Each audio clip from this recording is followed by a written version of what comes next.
Welcome to the IVF Abroad podcast for people who are struggling with infertility and trying to conceive, and who are facing more obstacles than options when it comes to having fertility testing or treatment in their home countries.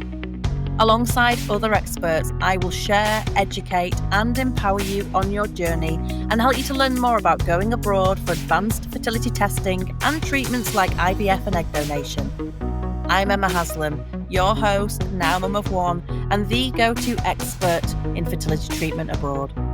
Since the birth of our son in 2018, I have made it my mission to make fertility treatment more informed, transparent, accessible, supported and affordable for more people. And I help people just like you to become unstuck, to find a best fit clinic that truly meets their needs, and to have fertility treatment on their terms and timescales so they can achieve their dreams of growing their families. And I'm here now to help you too.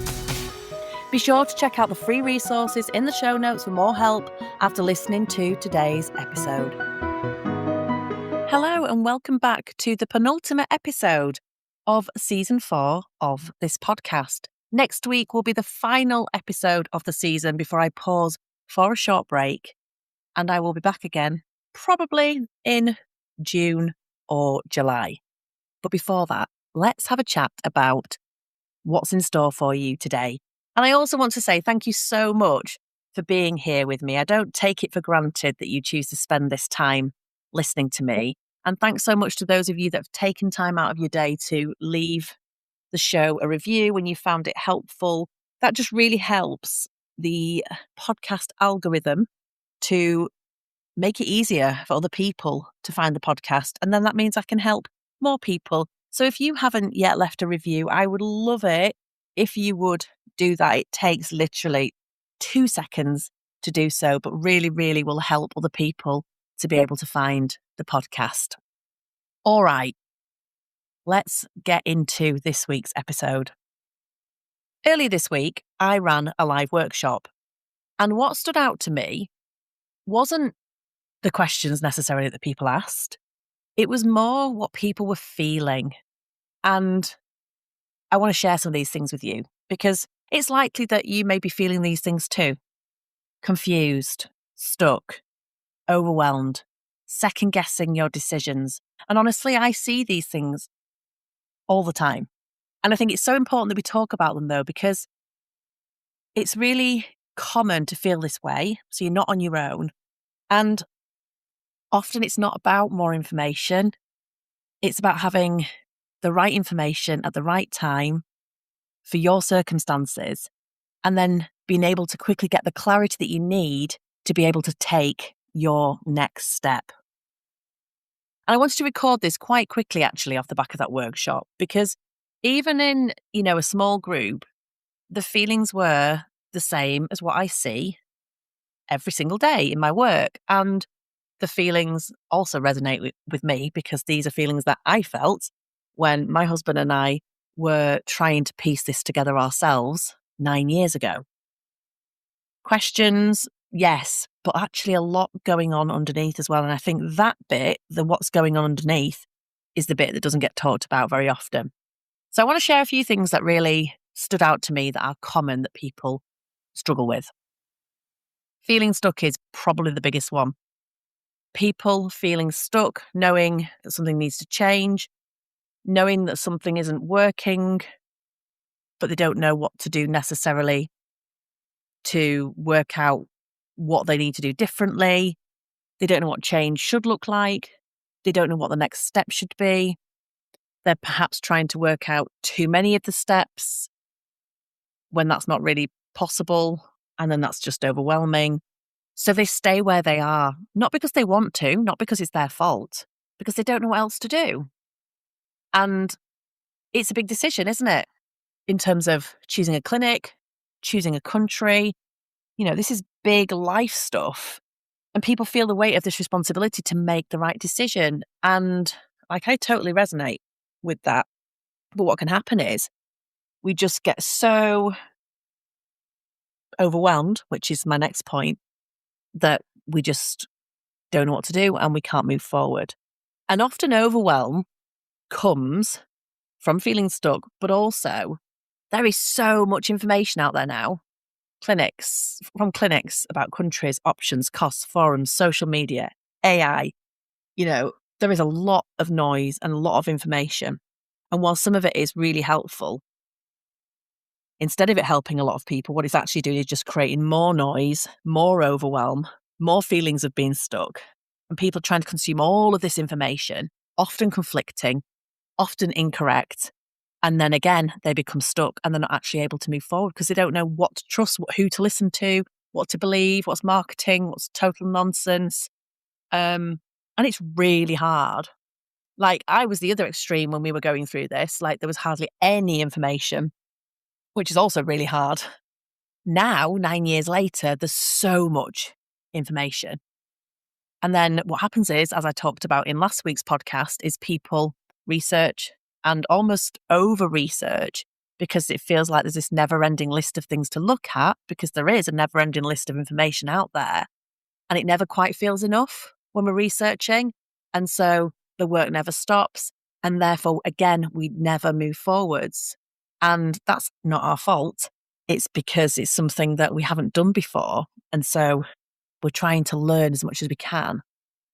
But unfortunately, where there is too much information and where it is conflicting and where there are inconsistencies and where things aren't correct and where things are marketing but heavily disguised, it makes it really, really hard to move forward. Another big one, I don't know if you can resonate, the fear of getting it wrong. And I've touched on it a little bit already, but this is a huge one. This is an important decision. It's an important emotional decision, financial, time sensitive. And people feel scared of getting it wrong and feel this huge, huge responsibility. And it's unfair, really, because it's a difficult thing to get right by yourself when it's not something you've done before. And fertility clinics like you to believe that they're all built the same, that they can all offer the same things to the same people, which is just not true. And so instead of moving forwards, again, we get stuck because we're trying to make the right decision for us, what we need. But you don't always necessarily know exactly what that is. Sometimes you know exactly what you need and what you don't need. But also importantly, do you know what you don't need? And then sometimes even trying to work that out can feel very, very confusing. And we don't want to move forward imperfectly when it comes to having fertility treatment and choosing a country and choosing a clinic. We want to get it right, of course. We want to do things properly, safely. And we want a clinic that best fits our needs and our personality and our budget, and a country that is safe, ethical, that again offers what we need, what we're looking for, and can get to. So it is a really, really important decision. And sometimes the fear, though, outweighs that. And fear is so paralysing, and it can make it so hard to even take just the next step or even work out what the next step is. And I think sometimes the longer that we're in this limbo state, the more we can then begin to doubt ourselves, which is the next point I wanted to raise. There's always this underlying self-doubt. We begin to question ourselves. Like, is this us? Are we the only ones that feel this way? Is this a problem with me, with us? Are we overthinking this? Do we need to think about it more? Should I just stay where I am? Should I just keep going? Should I just pick any clinic anywhere? Am I missing something? All this second guessing, it's exhausting, by the way, isn't it? And it just keeps people stuck in the same place. And I really want to encourage people to work out, as I talked about in last week's episode, what the next step needs to be. Just the next step or the next couple of steps, because the path then unfolds. The next step to get yourself out of limbo, to be able to make a decision about what your next step should be, because you can't possibly predict everything that's going to happen on a fertility journey. And sometimes trying to put all the pieces together at the beginning, which is actually impossible, creates more of this overwhelm and fear and self-doubt and being stuck. So actually, if you can just work out what the next step or couple of steps are, then the rest of the path will unfold, but you're actually moving forwards. Because you will know if you are in this position, being stuck is truly one of the worst places to be, when nothing is happening and all you feel is that pressure of the ticking clock. And I've been there, so I know exactly how this feels. And I have people in my community and clients that tell me this, and it is horrific.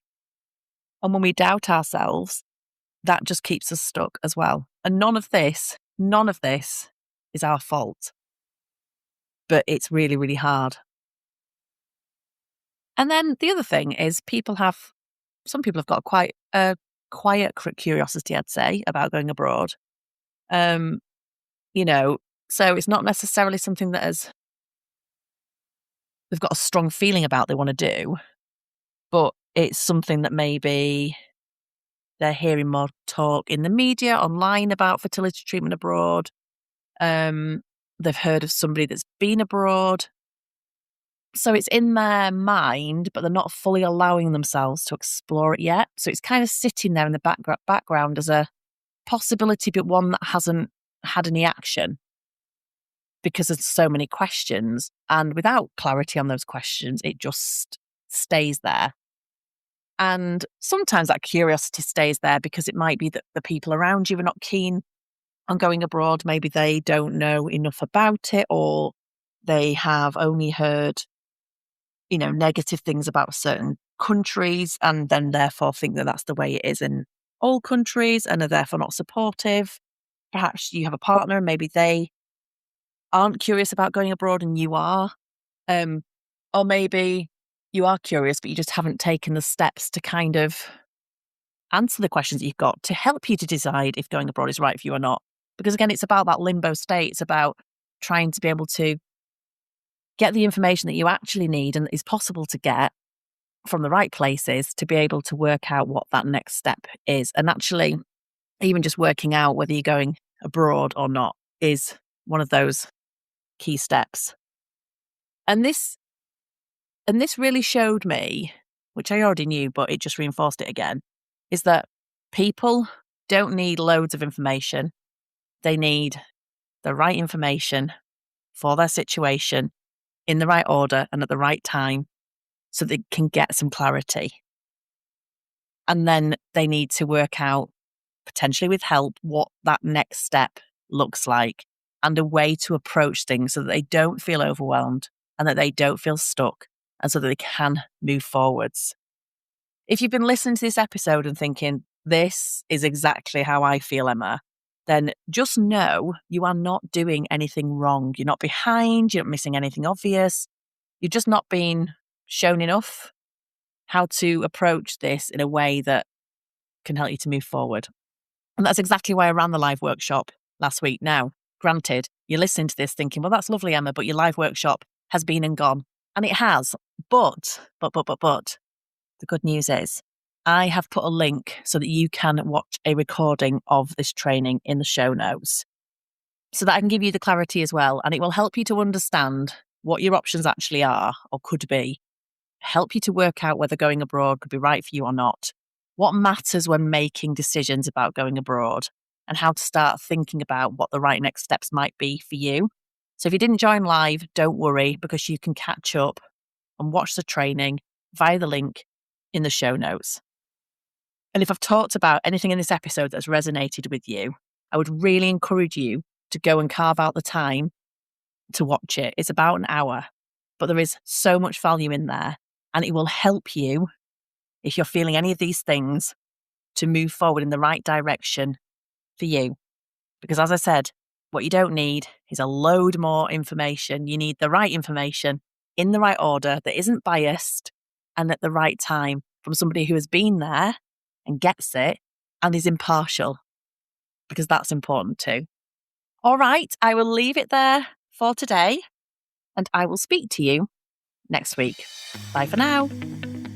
If you are facing more obstacles than options and want to learn more about how to overcome your fertility testing and treatment challenges in your home country so that you too can fast track to growing your family and on your terms, then check out my free training at yourivfabroad.co.uk/free masterclass. Don't forget